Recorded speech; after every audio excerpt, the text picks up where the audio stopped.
નમસ્કાર મિત્રો, તો અત્યારે હાલની ખૂબ જ મોટી અને દુઃખદ ખબર સામે આવી રહી છે। તો મિત્રો તમને જણાવી દઈએ કે મેઘરાજાએ ગુજરાતના અનેક વિસ્તારમાં ધબધબાટે બોલાવી છે। ત્યારે દક્ષિણ ગુજરાતના નવસારી સહિતના વિસ્તારોમાં ધોધમાર વરસાદ વરસતા જળાશયોમાં પાણીની ભારે આવક થઈ છે। જી હા મિત્રો, તો તમને વધુમાં જણાવીએ કે ઉપરવાસમાં મુશળધાર વરસાદ ખાબકતા પૂર્ણા, અંબિકા અને કાવેરી નદીના જળસ્તરમાં વધારો થયો છે, જેને પગલે સુપા ગામ નજીક આવેલો લો લેવલ બ્રિજ પર પાણીમાં ગરકાવ થતાં અવરજવર બંધ કરવામાં આવી છે, જેથી મિત્રો 10 ગામના લોકોને લાંબો ફેરો કરવાનો વારો આવ્યો છે। જોકે મિત્રો તમને વધુમાં એ પણ જણાવી દઈએ કે તો મિત્રો ઉલ્લેખનીય છે કે ડાંગ, તાપી અને સુરત જિલ્લામાં ધોધમાર વરસાદ વરસતા નવસારી શહેરની નદીઓમાં ઉપરવાસમાંથી ભરપૂર પાણીની આવક થઈ રહી છે।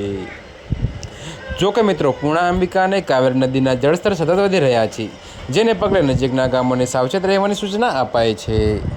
તો મિત્રો અત્યારે હાલ માટે આટલું જ। મળીશું નવી અપડેટ સાથે, અને જો તમને અમારા વિડીયો પસંદ આવતા હોય તો વિડીયોને લાઇક, કોમેન્ટ, શેર અને અમારી ચેનલને સબસ્ક્રાઈબ કરવાનું ભૂલતા નહીં મિત્રો।